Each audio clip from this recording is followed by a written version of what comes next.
so I have the privilege of introducing our speaker today. Bastien Chabe-Ferret is going to present a paper, Baby Boom or Baby Bust, the effect of the Great Depression on fertility. He is currently a postdoctoral fellow at the Université Catholique de Louvain and a visitor at the California Center for Population Research, so we are lucky to have him. Grabbed him away from our competitor up to here. He received his PhD in economics from the Université Catholique de Louvain in 2013 with a dissertation on 3 essays on fertility of minority groups, and he's published previously on fertility behavior and uncertainty, and we are very pleased to have him here with us today. Thank you.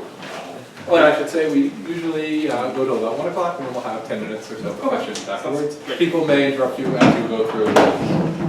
That's, yeah, all right. That's really nice. First time I get introduced to that well. So thank you very much for that. Yeah, I was planning to start with a minute saying, oh, I'm a postdoc and whatever, but no, it's done it, so that's great.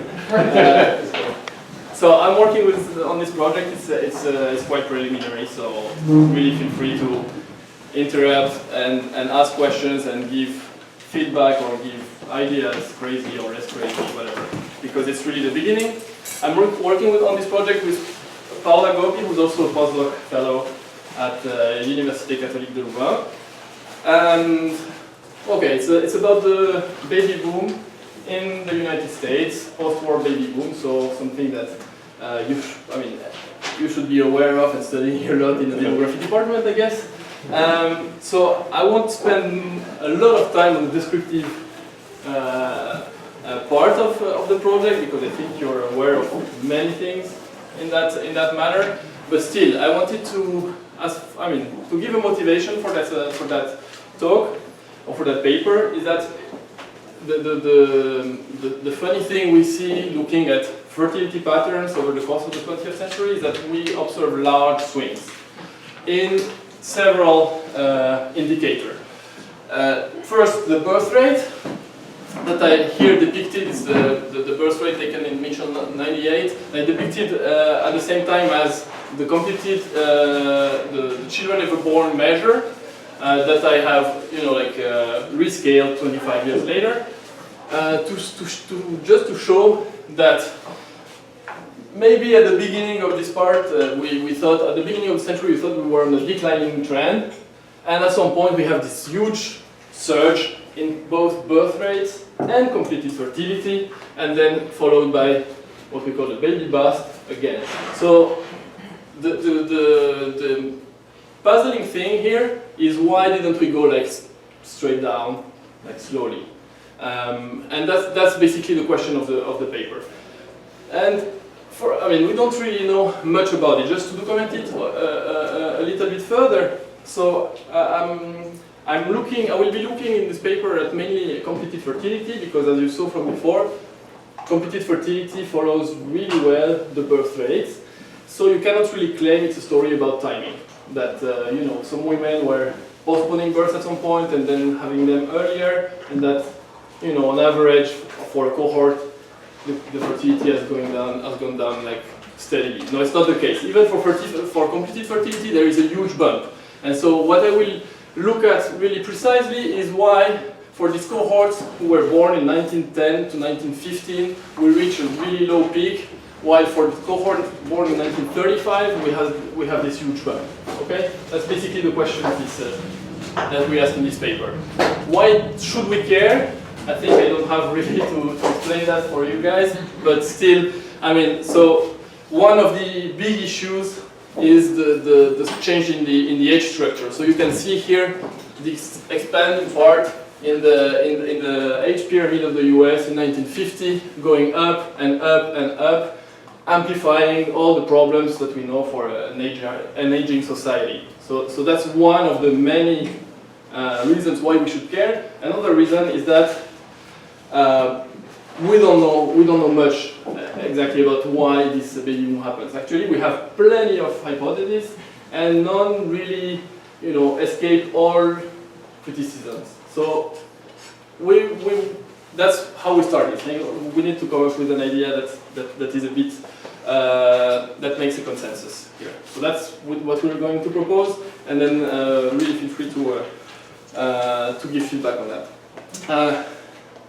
So yeah, still widely unexplained. What I wanted to say on that is that the usual determinants or proximate causes of fertility, we don't see these large swings. So if you take education, here I plot the share of high school graduates or higher in the US society for women, and it goes like steadily up. There's a large increase, but we don't see the large swings like up and down that we would expect if, like, for instance, returns to education were rising, were driving the baby boom, right? Same a little bit for the female labor force participation. It is argued that the female labor force participation and fertility should be very closely related.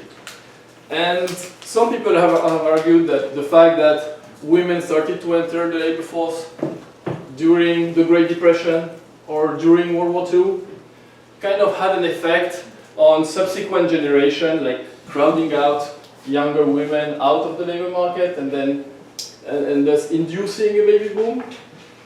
This figure shows that it seems a bit strange, as we don't really see any large swings in there.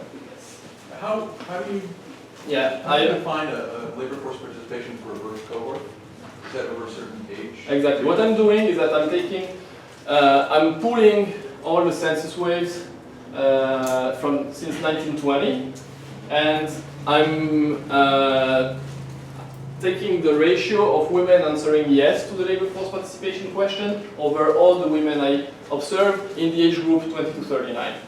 So it's longitudinally for a birth cohort or cross-sectionally? So you can observe women at two different periods because the census waves are decennial. So it's a mix between the. It's not the same woman. No, it's not the same woman. It's not a longitudinal. It's repeated cross sections. But it is across time for a cohort. Yes. So there are sets of values where a cohort could have very low participation at 20 and high participation at 39, and they would look the same as. Exactly. It's a kind of an average. But still, if you would have really this idea that the cohort of women decided to enter the labor force and have a much lower number of kids at the same time, and that the next generation did exactly the contrary, we should observe bumps in here. Like, and it doesn't look like it's really swingy in this. It's not. It's not the whole thing, but I think it's a good counter argument to this kind of theory. So we wanted to look for something else. Yeah. So that's for the motivation.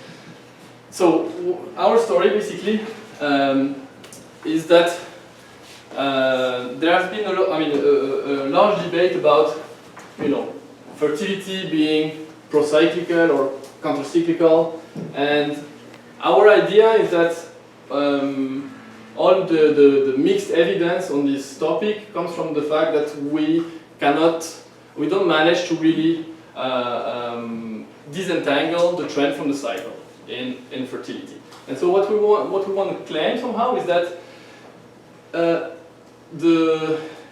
if you look at the trends, the trend in fertility and the trend in economic growth, for instance, are negatively correlated.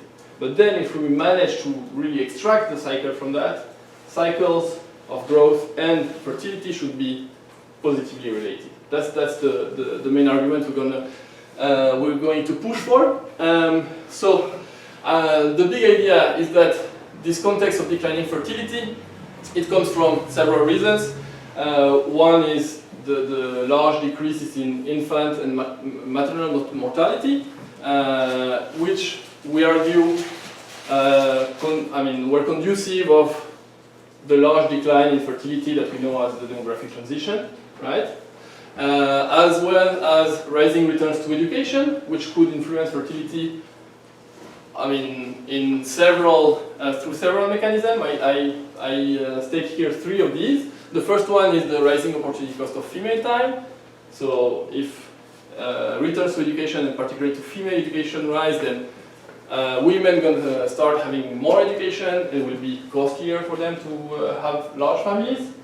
But you can think also of a more economically standard, let's say, quantity-quality trade-off story, where the fact that returns to education rise will induce parents to favor quality of children over quantity of children, and so it also drives fertility down. Another thing that you could think of is that education just, spurs awareness of tools of controlling fertility, and that's another way through which education might influence fertility. So the first thing we want to do in this project is try to control for these long-term determinants of the demographic transition somehow, and extract, what we think is the fertility cycle around this trend. For that, for the moment, I do only one thing, which is very little, but I hope we will improve on that, is controlling for individual education of women. Okay? The other things we want to do about that is control properly for infant mortality rates and maternal mortality rates in the state of residence. We're in the process of getting the data right and doing that stuff.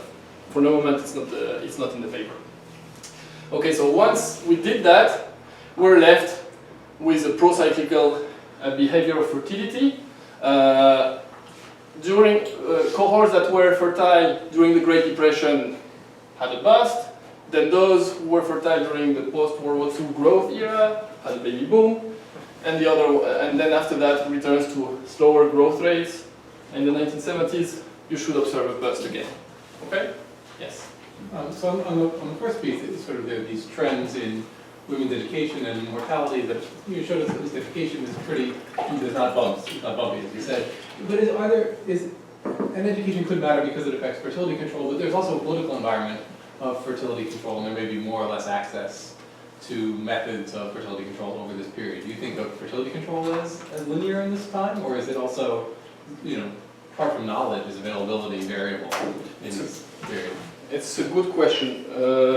I think we didn't really think about it very carefully, but our understanding would be that it's improved like more or less linearly or as fast as the education, let's say, or it's a good proxy. But probably more about it. But that's an interesting one. I think I should think about it and come up with a maybe more convincing answer to that. Okay. Okay. So sorry, I didn't. So yeah. So just to show you graphically what we did, I take again the same picture I showed you. It's completed fertility by birth cohorts over the part of the 19th and then 20th century. And what we're going to do is focus on this later period, starting cohort born in 1885 up to 1970. Why we do that is because we have much more data on these guys. Ideally, if you would really extract very well a trend out of cycles, we would like to go as old as we can. But for data reason, we stick on this period, which we think is still pretty long and nice. I think there's not many people, at least in economics, looking at periods that are so long about fertility. And what we do is like just controlling for individual education. And you see that what was something like declining with bumps becomes something really flat with bumps. We think that if we had controls for like the mortality, infant and maternal mortality, we would even get something flatter around here and bumps that are really linked to economic conditions. But that's our first guess, and it already works pretty well. We'll see, and you'll tell me what you think about it. So about the mechanisms, why do we think that fertility may have a procyclical behavior, at least if we look at the cycle of fertility? There are two main reasons. One is the very well-known income effect, if you want.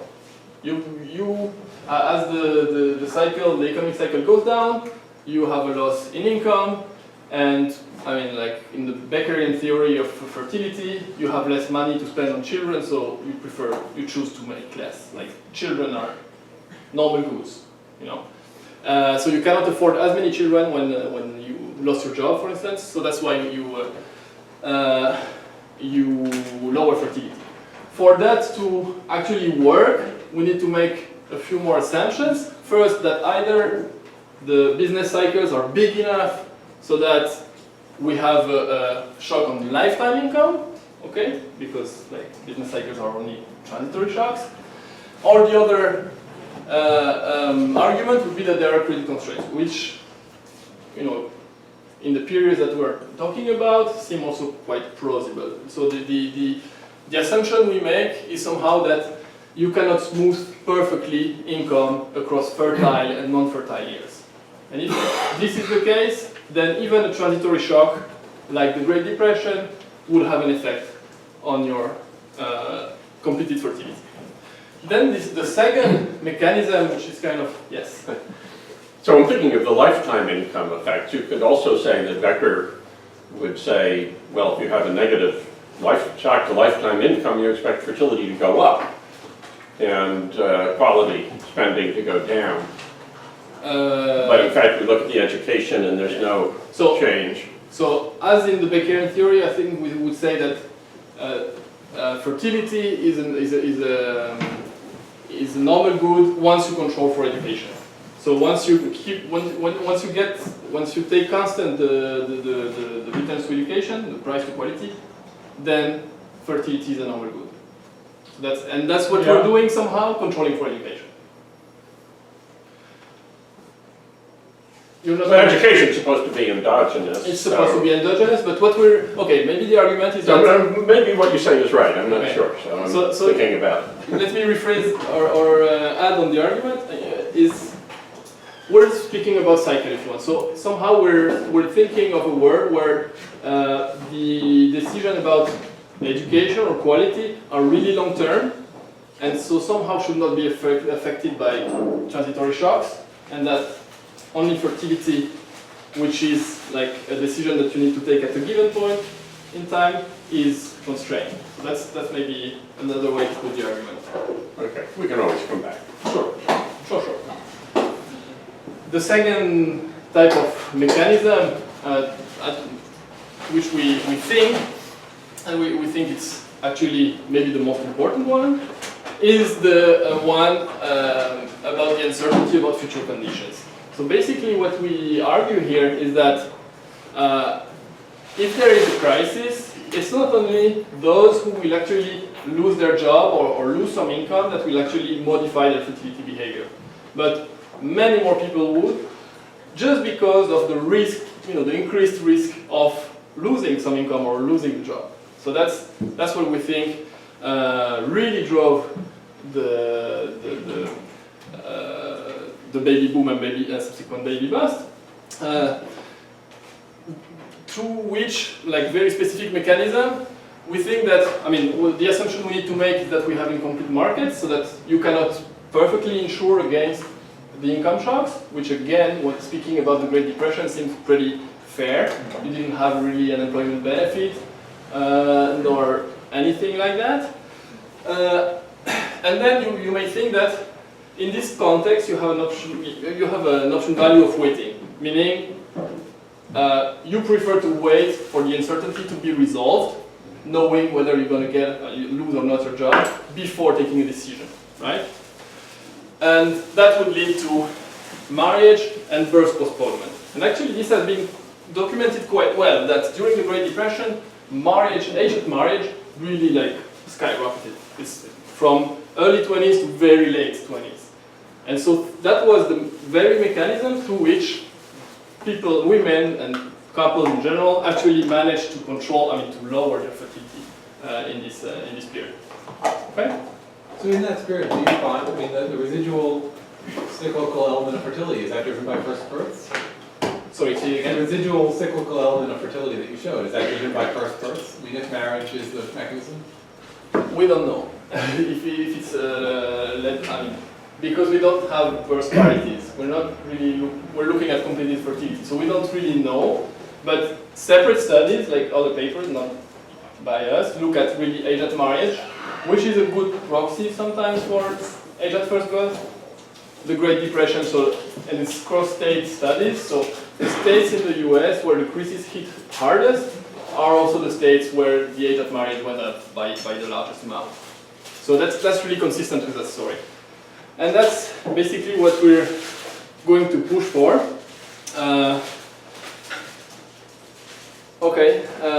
And to convince you of that, that's what we're going to do. We're going to estimate the impact on fertility of labor market conditions, and I'll tell you how we proxy them in a minute, and uncertainty about economic policy. We take this indicator during fertile years of women, which we define as a first guess again, as between 20 and 29. Maybe if it's not only fertile years in a lifetime, it still remains like the most fertile years, so we think we're good with that. There's also the fact that over our period, like the fertility period will extend, will enlarge. We don't do anything about that right now, but we're thinking about it. So what we do more specifically is that we use this measure that is the average business failure rate in the state of residence, 1 age 20 to 29. So this average business failure rate is the number of business concerns that were discontinued with loss of creditors in a given year, in a given state, over the total number of business concerns. But you didn't weight the business failure by the number of employees in the business? No, we don't. So I will tell you, that's for the moment the best state level proxy we have going back 1900. Done in Bradstreet. Yeah, exactly. So, I mean, ideally, in an ideal world, maybe you would like unemployment rate, this kind of thing. Although unemployment rate, you know, there's supply and demand of labor, so it's. I don't know what we would really like in an ideal world. For the moment, that's really the best proxy we came up with, and it's state level, which give us a really good, you know, area of variation to measure what's going on in there. There are big concerns. For instance, the fact that we have only failure rates and that we don't have anything about new creation of businesses. And you can think that, for instance, in a period of you know, fast growth, you have a lot of failures and a lot of creation of new businesses.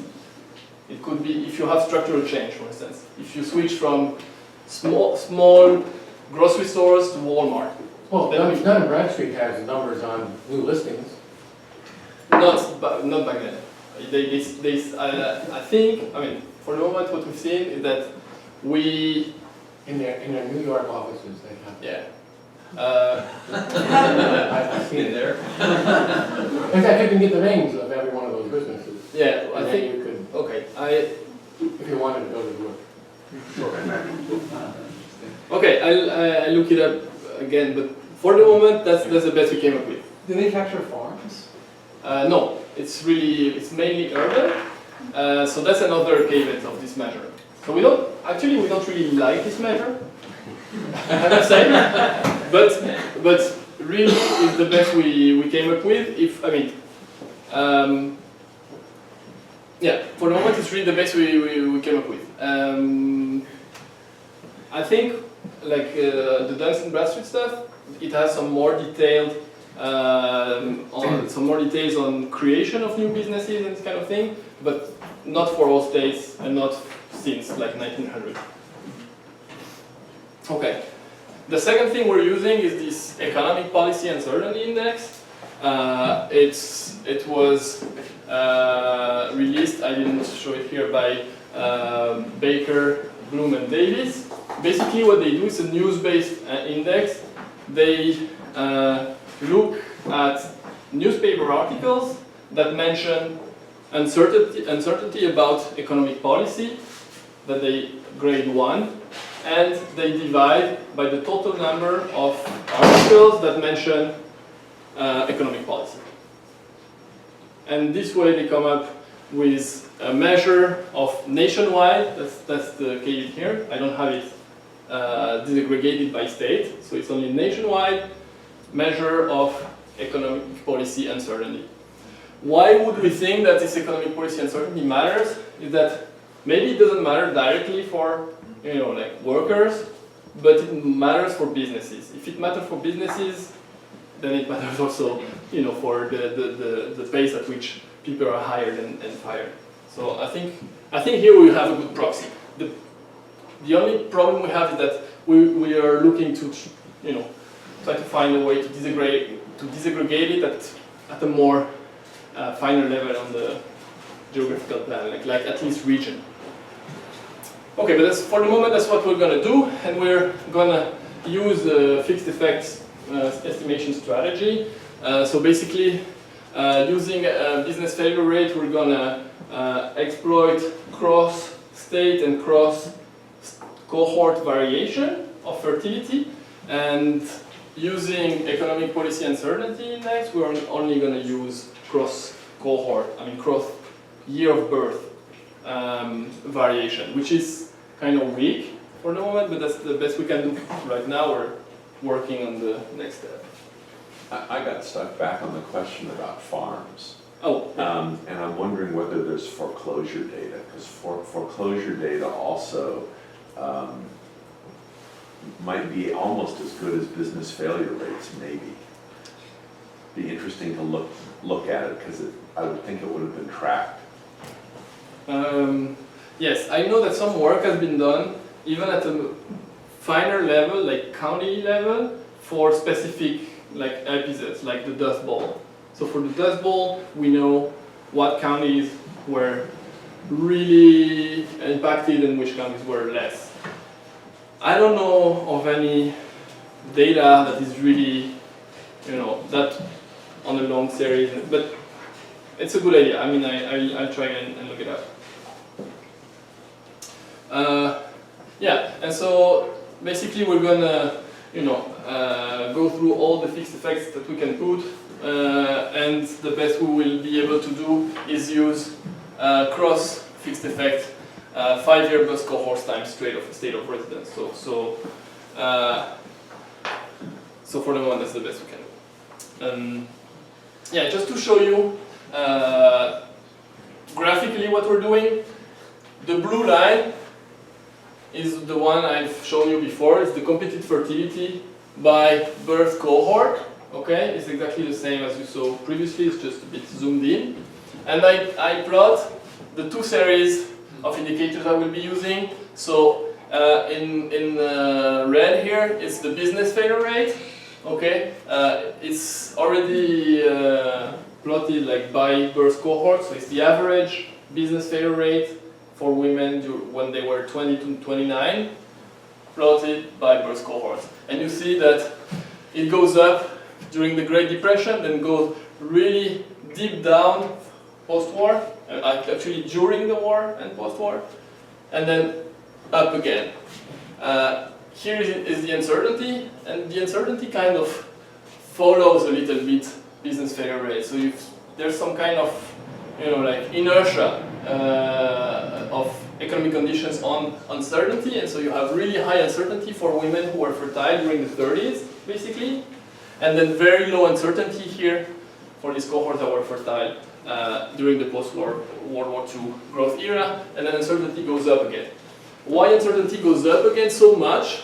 That's one paper of these guys who actually came up with the data, Baker, Bloom, and Davis. Their idea of why it went up so fast in the 60s is that basically the government spending actually grew by a large amount. And so even if it's the same level of uncertainty, it's about a larger amount. So the amount spent by the government and the number of regulations really increased dramatically. And so that's their argument of why this uncertainty measure has risen so much here. Okay, what I wanted you to see is that, okay, when we're going to compare again this cohort in 1910 who had approximately 2 children to the cohort in 1935 who had a bit more than 3 children on average. And then if you look at our indicators, there is here a difference of 0.85 more or less between top and bottom of the series, and for the business failure rate it's like 0.45 between here and here. So that would be useful for understanding the results, which are here. Basically, if we are using the cross-state variation strategy, which is the preferred one in a way, and we want to actually come up with a number right here once we manage to have disaggregated data on uncertainty. The business failure rate alone can explain up to 15% of the one-child variation I just spoke about. No more. Then here, it's empty because we don't know how to do it yet. But then I'm using only the cross-cohort variation, so I get rid of the state variation, and I'm looking at both, business failure rate and uncertainty at the same time. Business failure rate can account for up to 10%, and then very promising numbers for uncertainty index. It can account for 55 to 90% of the one-child variation. So it looks very well correlated, at least on the cohort basis, to fertility. So of course there are a lot of things that are common to a given cohort that could be correlated to uncertainty. That's what we want to get rid of using regional variation, and I'll keep you up with the results when we come up with that. Okay.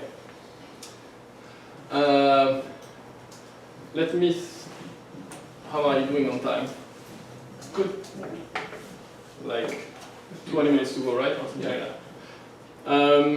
I want to spend a little time on the literature because a lot of things have been said, and it's now in this literature is not only that you need to come up with an explanation, it's only that you need to prove all the others wrong, which is I think it's really tough. But so I don't think everybody is really wrong. Some mechanisms are really like complementary and go in the same direction, but some others we need to, they go directly against, so we need to say something about them. So the first one, they go in the same direction, so there's a macro model in Johnson-Schonbrod. So they use only nationwide data, and they build a model with just an income effect, basically, and they manage to match data, and they can explain 75% of the baby boom, more or less. That's what they claim, actually. There's this paper by Josh Goldstein, a recent paper on the procyclical behavior of fertility during the Great Recession. So that also goes in the same direction. But there's a series of papers that go in the same direction at the micro level. Then, those mechanisms we're really not comfortable with are those using female labor force participation. So basically 2 papers, Matthias Dorke and co-authors, they basically have this idea that labor force participation has increased for some cohorts. Matthias says that it's during World War II, that because men were mobilized, they had to enter to make up for it. And for Belu and Cardia, it's even before, they say during the Great Recession, through an added worker effect, because the husband would lose his job, then the woman would need to make up for it, and so she would she would enter the labor force. This would have the effect of crowding out younger generations out of the labor force, younger generation of women out of the labor force, inducing the baby boom. Okay, so because many women entered at some point, those younger ones stayed out and decided to have many children. We don't think it's right. So that's why I showed you like the LFP graph, the labor force participation graph, showing that it goes up pretty steadily over the course of the 20th century. So it doesn't look, that it can be a major thing in here. At least that's our opinion. But Dr. and Al is forthcoming in the Review of Economic Studies, so there must be something in there that's convincing, but we're not totally happy with that story, so that's why we're pushing this uncertainty thing. The very well-known Easterlin hypothesis, which is, if you think about it, not so far from what we're claiming. Okay, the Easterlin claim is that there is a difference between, the economic conditions when you were young, and so you formed aspirations, and when you reach then adulthood, the economic conditions that are prevalent at this time, decide of how you're going to behave. So if you are way above your economic aspirations, you can have many children. Okay. So Matt Hill at UCLA did a study about it and think that it could be consistent for part of the story, but actually the timing is a bit weird, because if you remember, the cohort that had the biggest number of children was born in 1935, which is kind of very late to be a cohort that is really affected by the economic conditions during the Great Depression. So here I'm a bit agnostic. I think it's really comparable to what we're doing, we're just looking at economic conditions in absolute value. We're not looking at the relative thing. But somehow, these two are very related. So then there is a story about maternal mortality in Albanese and Olivetti. So because maternal mortality actually dropped by a large amount, they say that it can account for a large part of the baby boom. What they claim on top of that is that this had an effect on education of women, which then led to a baby bust, subsequent baby bust. We're in the process of getting their data so that we can use them as controls in our story. But for the moment, we're still waiting for them to send them. There is this controversy. This one is my favorite, the home production. So they claim that because there has been big improvements in the home production technology, like fridges and washing machines and that kind of thing, it freed up a lot of time to have more kids, right? So they have a macro model, they match it to macro moments, seems to work. But then Martha Bailey came up with a micro estimation looking at electrification, and so those actual counties that got electrical appliances before, and it's inconsistent. So two papers are very well published, but it's just about arguing against each other about a story that apparently did not really occur. The story about cost of space, they say that the baby boom is caused actually by suburbanization. So because you move away from the city centers, cost of space is lower, and you go for more children. It cannot really be decisive here on the magnitude level. And then there is uncertainty. And uncertainty, we have evidence on the micro level that it has an effect on the probability of being pregnant or having a birth. So for instance, in Hondroyanis or in this paper by Hoffman and Homeyer, Danny has a paper, I guess, on that, but I haven't seen it yet, so I'll send it to you. Okay, maybe we'll speak about it at lunch. But well, in the end, you understood that where we want to stand is between these two bullet points. Say that fertility is procyclical, but it's linked to uncertainty actually. So the data we're using, the census waves from 1940 to 1990, and the current population survey after that. We're using the children never born question and ever married females until 1960, because before that they were not asked the question about children never born. We're focusing on women aged 40 to 59. That's what we think is a good sense of completed fertility, although it may have evolved over the course of the 20th century. Still, we don't think it can have big impact on the picture we want to show. It's all from IPAMS. And then we have these two sources of data about business failure rates. We need to thank Bellew and Cardia because they provided us the data for the earlier periods, then we collected the rest. from the Duns and Bradstreet reports exactly. Actually, I had them shipped over from the UC Berkeley library for me, so I need to thank you here.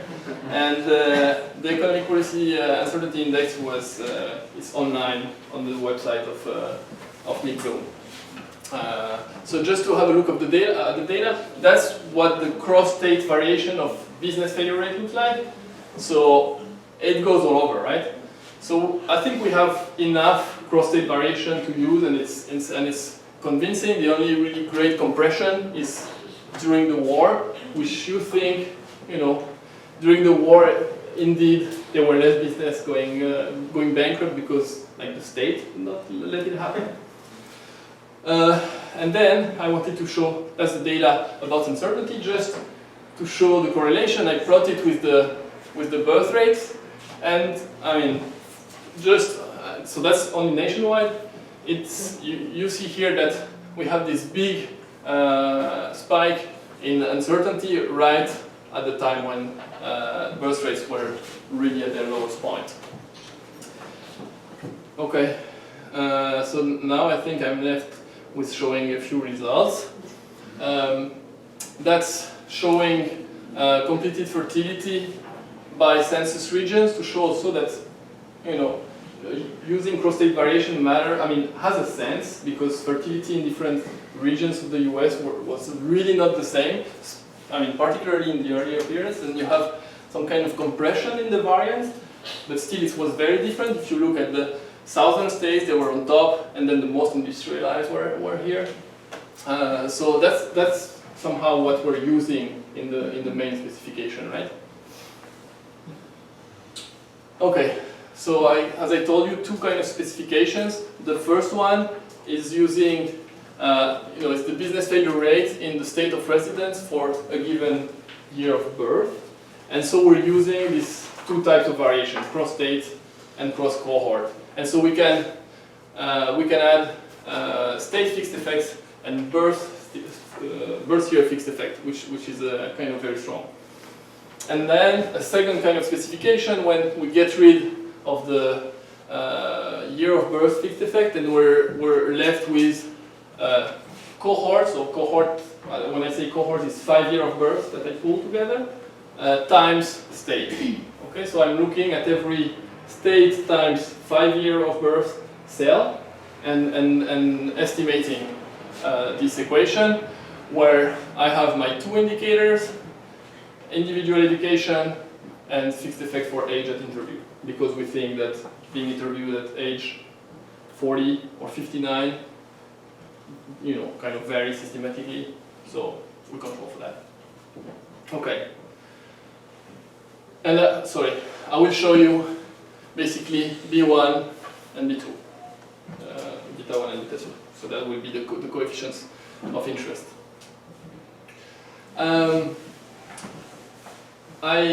Also an important thing, I cluster the standard errors because you might think that there's a lot of correlation in this behavior at within a cohort or within a state, for instance.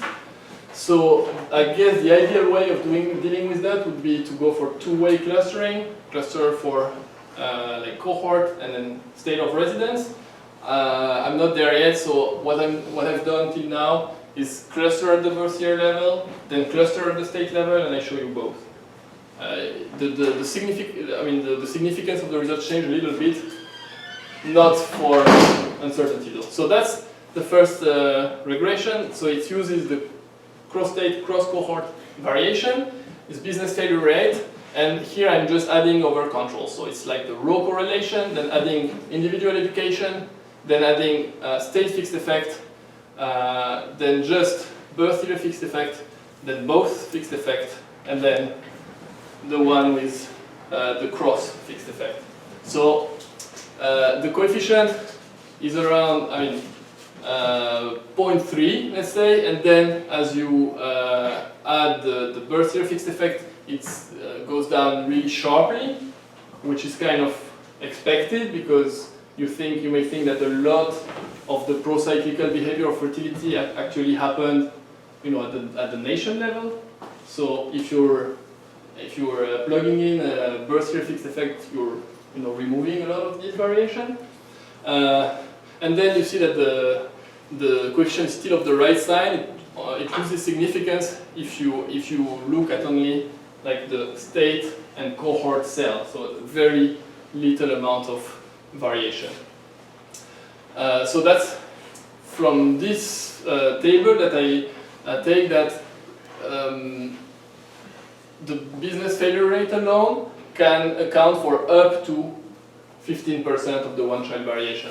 Why? Because I use the 0.3 as a maximum, and I have a 0.45 variation in the business failure rate between peak and bottom of the series. Okay, so that's when I control. That's when I cluster for the standard errors at the state level. The coefficients are the same. It's only the significance that I lose a bit before here. And then let me go the series when I add uncertainty in the story. So here you see that uncertainty always comes up very strongly negative and significant all the way through. So it's again only something that is measured nationwide for a given cohort, but it is very well correlated to fertility. So that's kind of striking. It's like business failure rate. So here is that the state and birth cohort level, but I will show you removing the state variation, just to be fair. Even business failure rate is not as correlated to fertility than uncertainty. So it's very striking. So that's for the that's for the birth year clustering, and here that's for the state clustering. So for a business failure rate, you see that significance is lost many times, but for uncertainty, it's always very strong, and always between -1 and -0.7 more or less, and that's where the 55 to 90% come from. So it's if you believe it's actually the driver, it's not confounded by some other thing, it's very well correlated to fertility. So that's striking. What I wanted to show next is using uncertainty alone, but actually it changes the result very little. Whatever the way I cluster the standard errors. And then the last thing I wanted to show is actually being fair to both indicators, so both business failure rate and uncertainty. I include them both nationwide. I'm not using the state variation in here, and it remains more or less the same for uncertainty. Then business failure rate loses significance and even goes in the wrong direction for some specifications, meaning that again, business failure rate is maybe not the best proxy of economic conditions that we can get a grip on, but uncertainty seems to be a very important factor. That's the same thing with the other clustering method. Doesn't change anything. So let me just conclude mentioning issues and future work that we want to do. I think the main thing would be to get an uncertainty proxy at the state or regional level. And for the moment, one thing that we might try to do is look at the reports of the Federal Reserves, which are regional, and they issue a number of statements that we can actually analyze. There's a finite number and it's doable. So that's one direction in which we would like to go. Another issue that I have not mentioned yet, but that could be important, is interstate migration. Here I have always made the implicit assumption that people were not moving. So I'm using country of state of residence as a proxy for state of birth or state of residence all along their life, which is actually not exactly true. For a large part of the sample, I have state of birth. So one thing I'm going to do is test the robustness of these results using state of birth as an instrument for state of residence, and so making the extreme assumption, that if everyone stayed in their state of birth, what would it be like? I think that's the best thing we can do about it. And then two things is looking at heterogeneous effects, and then looking at the mechanisms, like try to pin down the mechanism really well. One thing about the heterogeneous effect, that it could be that the uncertainty or the economic conditions had a different effect in time because there was not the same information about work-family combination that is actually plausible. There's a paper by Alessandra Folli on that, and she shows that actually female labor force participation has spread spatially really well. So it's really about information diffusing steadily across regions. So we can kind of try to control for that using the average labor force participation of women in a given state for a given cohort. That would give a sense of how widespread was the female work slash family combination in that state. Another thing that we're working on is the fact that rural areas might not have been hit in the same way. I think for the moment what we're really trying to do is trying to get rid of all the rural areas and run the whole thing only for urban thing and see and just to look at the heterogeneous effect again. If it doesn't work as well for the rural areas that we're trying to identify, it's not so easy to identify them consistently over all censuses. Then it might go in favor of in our direction, saying that it's really something about the urban uncertainty. Then we have something about races, the thing about the ability of people to smooth over time. So maybe we have to do something with financial development, where people could actually save or insure. The uncertainty thing would have less effect. So that would really help us pin down the real mechanism. And I think that's really something the most important thing we want to do. Then the other thing we want to do is control for all the other mechanisms. So electrical appliances, just for the sake of it. And then I think the most important would be infant and maternal mortality, which would really leave us with something that is the cycle we're trying to study. I'm done. On the business failure rate, I'm wondering if you would consider a cumulative effect. If the business failures just go up 1 year and then go back to quote unquote normal, then okay, it's a flash in the pan. So it's this repeated drumbeat of month after month after month companies are failing.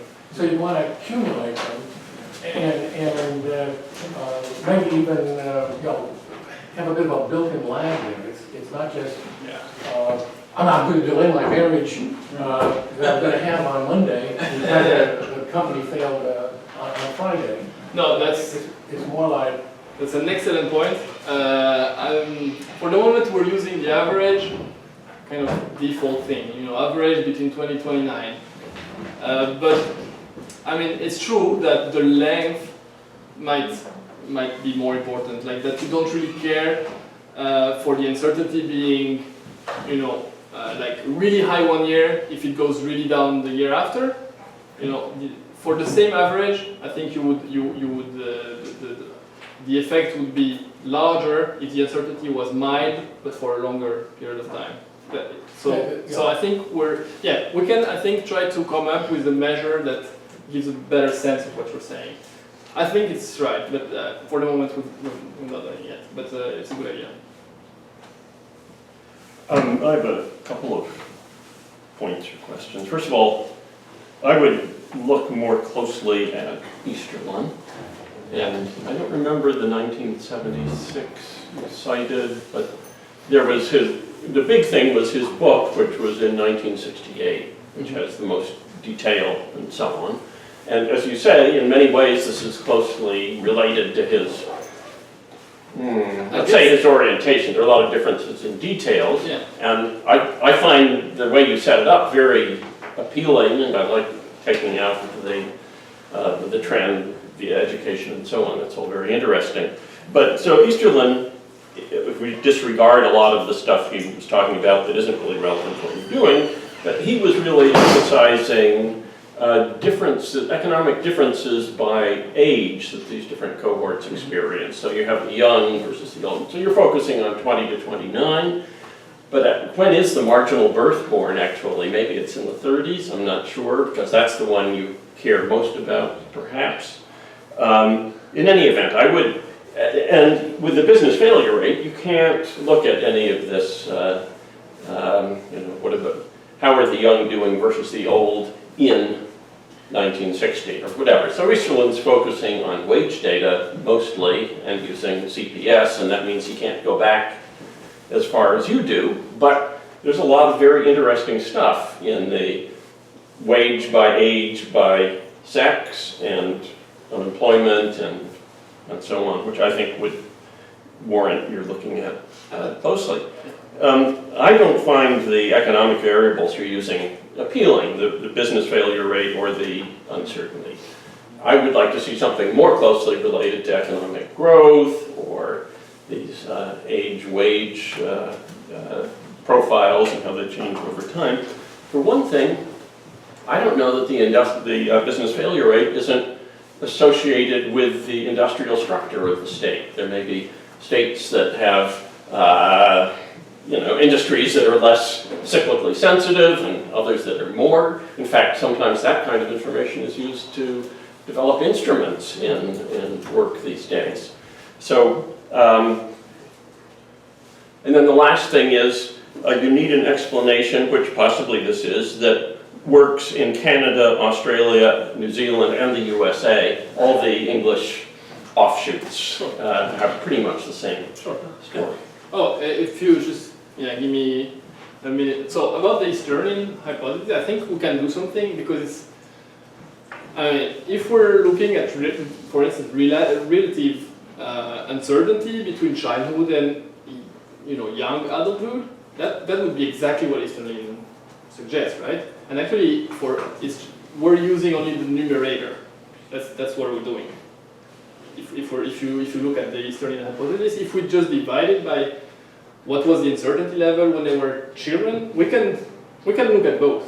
So that's, I think, something we can completely do.